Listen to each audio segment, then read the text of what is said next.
Hello dear बच्चों, मेरा नाम अमित श्रीवास्तव है और मैं स्वागत करता हूं आप सभी का आपके यूट्यूब चैनल एक्सीलेंस पॉइंट में। और आज हम क्लास 10th का बहुत ही इंपॉर्टेंट टॉपिक है नेशनलिज्म इन इंडिया। आज इसे डिस्कस करेंगे। ये क्लास 10 सीबीएसई और क्लास 10th आईसीएसई दोनों के लिए यूज़फुल है, तो बहुत इम्पॉर्टेंट है। और जिस नेशनलिज्म के फेज़ की हम बात करेंगे वो नेशनलिज्म का फेज़ है 1919 से 1947, ठीक है। और इस एरा को हम लोग कहते हैं गांधी एरा। बट सबसे पहले नेशनलिज्म इन इंडिया शुरू करने से पहले मैं आप सबसे जानना चाहता हूं कि नेशनलिज्म से आप कैसे समझते हैं या नेशनलिज्म को आप क्या समझते हैं। तो nationalism is the patriotic feeling toward own nation. Nationalism is the patriotic feeling towards own nation. और इसमें क्या होता है, it is against any colonial rule, ठीक है। तो जैसे हम ऐसे समझ सकते हैं कि जो अगर हमारा देश है तो हमारे देश के प्रति जो हमारा प्रेम है that is patriotic feeling toward own nation. और कॉलोनियल रूल क्या होता है बेटा, ठीक है। कॉलोनियल रूल आप शुरू से सुनते आ रहे होंगे। तो कॉलोनियल रूल जो होता है, जो बाहर का कोई नेशन अगर हमारे नेशन पे रूल करता है, जैसे हमारे ऊपर कौन रूल कर रहा था, ब्रिटेन, ठीक है। तो हमेशा जो नेशनलिज्म का कॉन्सेप्ट है वो अगेंस्ट होगा एनी अदर कॉलोनियल रूल, ठीक है। तो it is a patriotic feeling towards the nation और and against the colonial rule, ठीक है। ये हमेशा अगेंस्ट होगा कॉलोनियल रूल के, ठीक है। तो that is known as nationalism. तो ये बेसिक डेफिनेशन थी नेशनलिज्म की, ये आप सभी को पता होना चाहिए। फिर जो फेज की मैं बात कर रहा हूँ 1919 से 1947, तो इससे पहले एक बहुत ही बड़ी वॉर हुई थी, ग्लोबल वॉर था। उस वॉर की वजह से क्या इम्पैक्ट आता है, क्यों नेशनलिज्म आता है, तो सबसे पहले हम लोग को ये रीजंस भी पता होने चाहिए कि ये 1919 से 47 का जो एरा था इसमें नेशनलिज्म क्यों इतना ज़्यादा हुआ और वर्ल्ड वॉर 1 का क्या इम्पैक्ट हुआ। तो सबसे इंपॉर्टेंट पॉइंट है, यहाँ से आपको 3-4 नंबर के क्वेश्चन भी मिल जाते हैं। What are the impact of World War 1 on India या नेशनलिज्म, ठीक है। इम्पैक्ट ऑफ वर्ल्ड वॉर 1 तो बहुत इंपॉर्टेंट है, 3-4 नंबर के क्वेश्चन मिलते हैं। तो सबसे पहले क्या हुआ यहाँ पे, सबसे पहला जो इम्पैक्ट था या जो प्राइम इम्पैक्ट था वो था एक्सपेंडिचर ऑन डिफेंस। जो डिफेंस पे एक्सपेंडिचर था उसको बढ़ा दिया गया। देखो वर्ल्ड वॉर 1 था तो वो यूरोपियन कंट्रीज में, ठीक है, बट वहां पे ब्रिटेन पार्टिसिपेंट था। ब्रिटेन के पार्टिसिपेंट होने की वजह से जो उसके जो कॉलोनियल जहाँ पे भी उसका शासन था, जो जहाँ पे भी वो रूल करता था कॉलोनियल, वहाँ के जो मैन पावर है, वहाँ की मैन पावर और वहाँ का जो रिसोर्स है वो अपनी कॉलोनीज के मैन पावर और रिसोर्स को यूज कर रहा था, ठीक है। कहाँ पे, अपने वर्ल्ड वॉर 1 में, ठीक है। तो being a participant of World War 1 Britain ने क्या किया, मैन पावर और रिसोर्स अपनी कॉलोनीज से लेना शुरू किया। और ये ब्रिटेन ने ही नहीं, जितने भी यूरोपियन कंट्रीज थे जो इसमें पार्टिसिपेंट थे, सब ने ही ऐसा किया, ठीक है। तो जब आप मैन पावर लोगे, रिसोर्सेज लोगे, तो आप इसको मैनेज कैसे करोगे भाई। अगर आपने आदमी लिया तो आदमी को ट्रेन करोगे, आदमी को वहाँ भेजोगे, तो कुछ एक्सपेंडिचर आएंगे, उसके खाना पीना बाकी चीज़ें। तो जब भी रिक्रूटमेंट होता है या जो कोई डिफेंस में जाता है तो उसके ऊपर खर्चे होते हैं। तो जो एक्सपेंडिचर बढ़ेगा, ठीक है, जब डिफेंस पे आप एक्सपेंड करोगे, एक्सपेंडिचर मीन्स आपने वहाँ पे एक्सपेंसेस शुरू कर दिए, खर्च करना शुरू कर दिया। जैसे मान लो आप स्कूल में गए और आप 1 समोसे खाते हो, अब 2 समोसे खाओगे तो क्या करोगे, ऑब्वियस सी बात है, अपने पेरेंट्स के पास जाओगे, बोलोगे पापा 5 रुपए से काम नहीं हो रहा है, अब आप मुझे 10 रुपए दे दो। सेम यही ब्रिटेन ने क्या किया, अपने एक्सपेंडिचर बढ़ाया डिफेंस पे, ठीक है। और क्या इंडियन से बोला कि हमारे टैक्सेस बढ़ा दो, ठीक है। टैक्सेस को बढ़ा दो, टैक्सेस इंक्रीज कर दिया, कुछ नए टैक्सेस भी इंट्रोड्यूस कर दिए जो आज तक हम देते हैं। इनकम टैक्स, इसको इंट्रोड्यूस भी कर दिया, ठीक है, टैक्सेस बढ़ा भी दिए गए और इनकम टैक्स को इंट्रोड्यूस भी कर दिया गया। तो इससे क्या होगा बेटा, इससे जो लोग हैं वो डिससेटिस्फाई होंगे, ब्रिटिश रूल के अगेंस्ट हो जाएंगे, और जब ब्रिटिश रूल के अगेंस्ट हो जाएंगे तो क्या हो जाएगा, नेशनलिज्म होगा।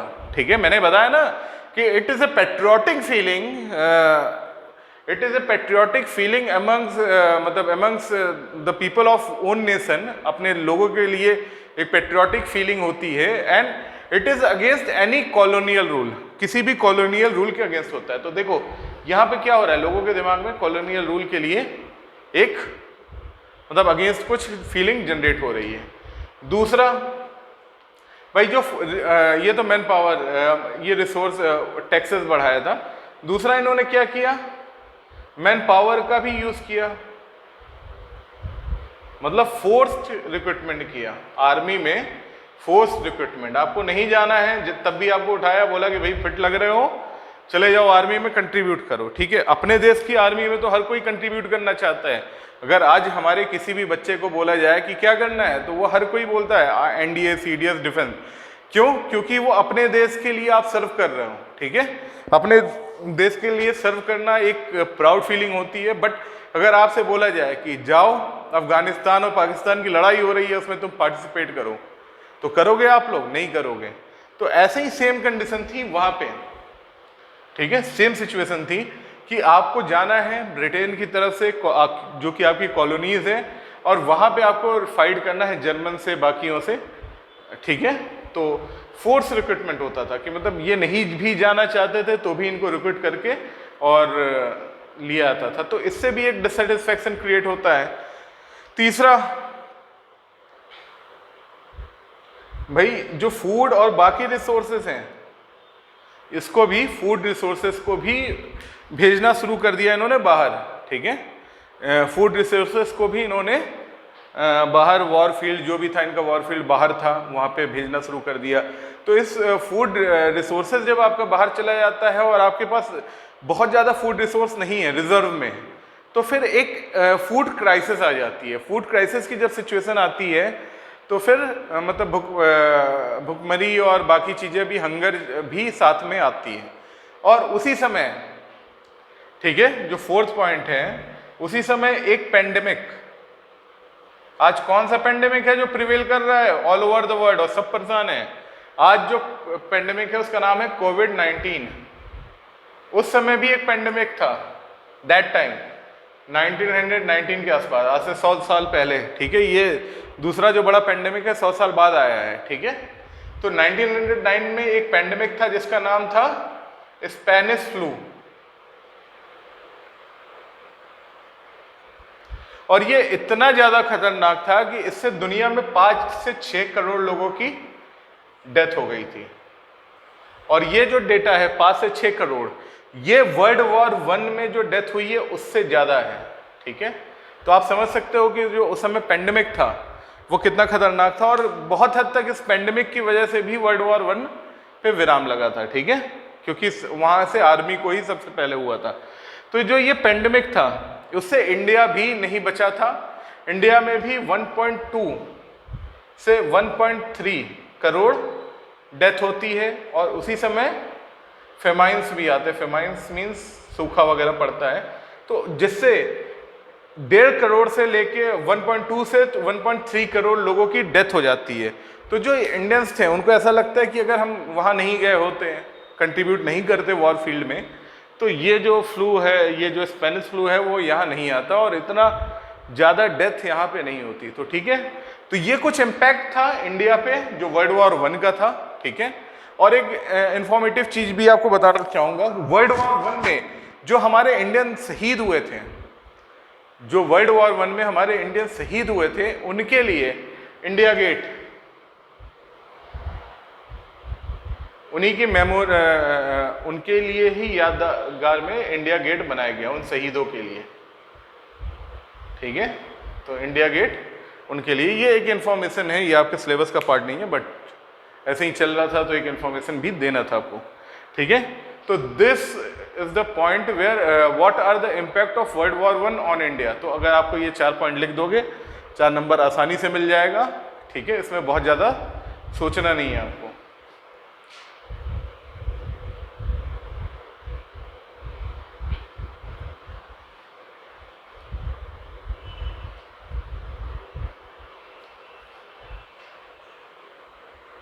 इसी तरह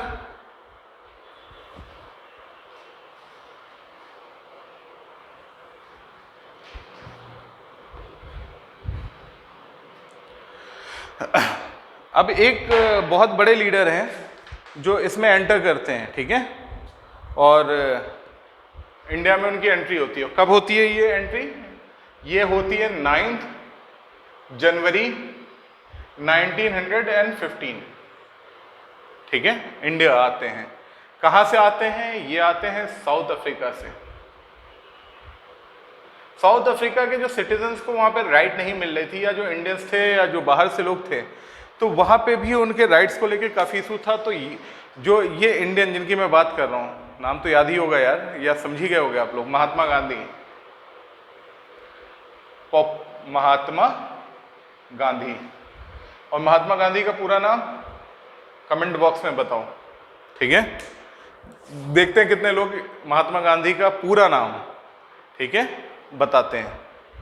तो महात्मा गांधी एक बहुत प्रोमिनेंट लीडर थे जो साउथ अफ्रीका में स्ट्रगल कर रहे थे इंडियंस के राइट के लिए। वो इंडिया आते हैं 9 जनवरी 1915 को। उसके बाद इसी दिन को सेलिब्रेट करते हैं हम लोग प्रवासी भारतीय दिवस के लिए। प्रवासी भारतीय दिवस आप देखोगे 9 दिसंबर को, या भारतीय दिवस कब मनाया जाता है? प्रवासी तो भारतीय दिवस मनाया जाता है इसीलिए। तो बेटा कुछ कुछ चीज़ें मैं बताता भी रहूँगा जो रिलेटेड नहीं है लेकिन काम ही आ जाता है कहीं ना कहीं, ठीक है। तो 9 जनवरी 1915 को महात्मा गांधी जी भारत वापस आते हैं साउथ अफ्रीका से। जब ये साउथ अफ्रीका से इंडिया वापस आते हैं तो ये इंटरनेशनली रिकग्नाइज हो चुके होते हैं, ठीक है। He got the international fame. जब उनके पास इंटरनेशनल फेम होता है तो वो इंडिया जब एंटर करते हैं तो लोगों की जो एक एक्सपेक्टेशन है महात्मा गांधी जी से वो काफ़ी बढ़ जाती है। उनको लगता है कि जो इन्होंने साउथ अफ्रीका में राइट्स वगैरह के लिए काफ़ी काम किया है, तो ये हमारे राइट्स के लिए भी, या हमें इंडिपेंडेंस दिलाने में, या हमें भी हमारे जो नेशनल मूवमेंट है उसको आगे ले जाएंगे, ठीक है। उसके बाद जब ये आते हैं तो इनकी मुलाकात होती है इनके पॉलिटिकल गुरु। कोई गेस करेगा इनके पॉलिटिकल गुरु कौन है?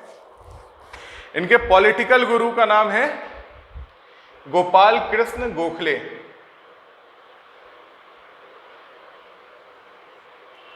तो जो गोपाल कृष्ण गोखले जी हैं वो महात्मा गांधी को सजेस्ट करते हैं कि 1 साल, क्योंकि आप साउथ अफ्रीका से आ रहे हो, साउथ अफ्रीका की अपनी खुद की एक अलग समस्याएं थी, वहाँ जैसा नेचर होता है प्रॉब्लम का उस हिसाब से सोल्यूशन होता है। तो वहाँ पे कुछ जो प्रॉब्लम थी वो अलग नेचर की थी। अगर आप इंडिया की बात करोगे तो यहाँ का मतलब आपको पता ही है इंडिया कितना बड़ा है, कल्चरल डिफरेंसेस हैं, लोगों की डिमांड अलग है, लोगों के प्रॉब्लम अलग है। तो आप पूरे भारत का एक भ्रमण करो, घूमो आप भारत में और समझो कि लोगों को क्या दिक्कतें हैं, और तब तक आप किसी भी तरह का विरोध ना करो, किसी भी तरह का प्रोटेस्ट मत करो, नहीं तो आप समझ नहीं पाओगे लोगों की बेसिक दिक्कतें। तो गांधी जी 1915 से लेके 16 तक पूरे भारत का भ्रमण करते हैं और उन्होंने गोपाल कृष्ण गोखले जी के गोखले को अपना पॉलिटिकल गुरु भी माना है, ठीक है। फिर जो गांधी जी का जो मेथड था वो था सत्याग्रह, ठीक है, इंपॉर्टेंट है। अब देखो सत्याग्रह क्या होता है? नॉन वायलेंस तरीके से, नॉन वायलेंस को अगर हम वेपन बना दें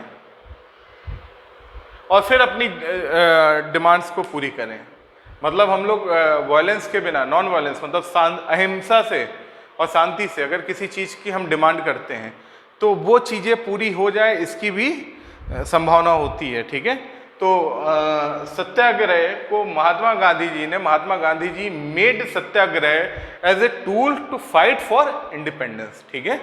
तो सत्याग्रह है जो इनका टूल्स था। फिर इन्होंने सत्याग्रह शुरू किया भारत में।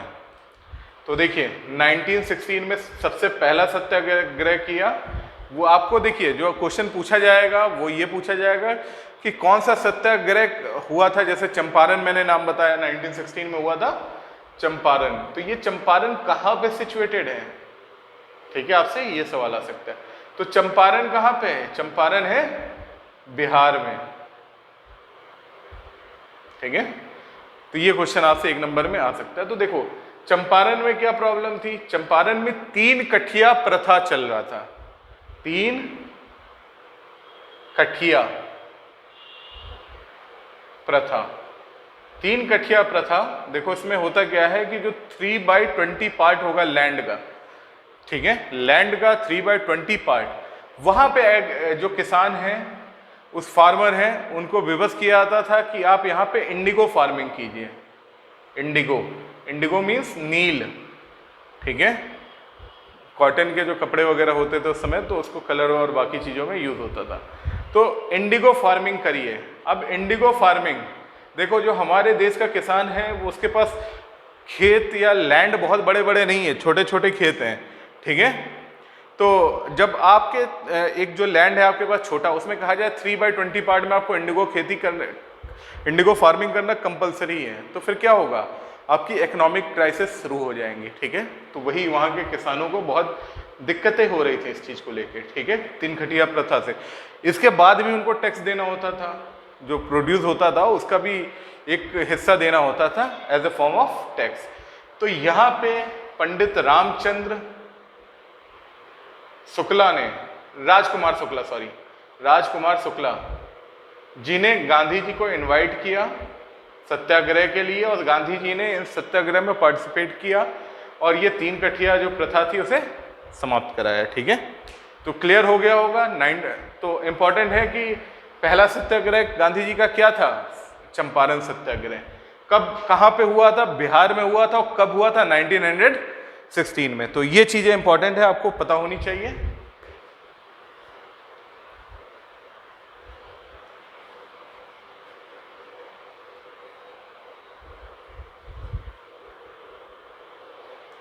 दूसरा जो सत्याग्रह था वो था खेड़ा,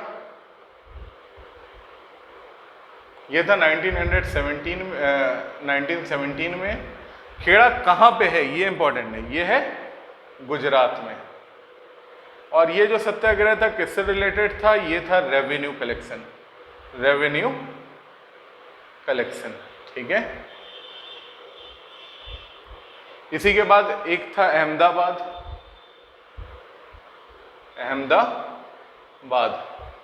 अहमदाबाद मिल के जो वर्कर थे उनके लिए भी वर्कर की सैलरी के लिए भी महात्मा गांधी जी ने सत्याग्रह किया था, उसे अहमदाबाद सत्याग्रह कहते हैं। अहमदाबाद बताने की जरूरत है क्या, कहाँ पे है, सभी को पता है, ये है गुजरात में, ठीक है। तो जो गांधी जी के 3 इंपॉर्टेंट सत्याग्रह थे, जैसे पहला था चंपारण है बिहार, तो आपको ये लोकेशन पता होनी चाहिए, चंपारण बिहार, खेड़ा कच्छ में है, कच्छ कहाँ पे है, गुजरात में है। उसके बाद Ahmedabad is the capital of Gujarat, तो सभी को पता है, ठीक है। तो यहाँ से आपको 1 नंबर का भी क्वेश्चन मिल जाएगा, ठीक है, नोट कर लो इसे।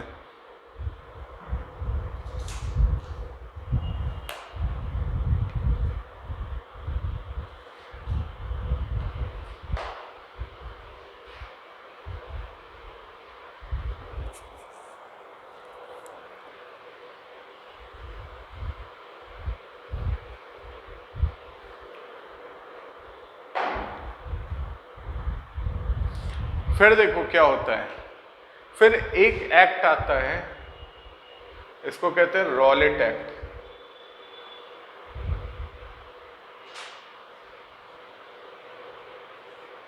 ठीक है। फिर एक एक्ट आता है जिसका नाम होता है रॉलेट एक्ट। तो रॉलेट एक्ट और जलियांवाला,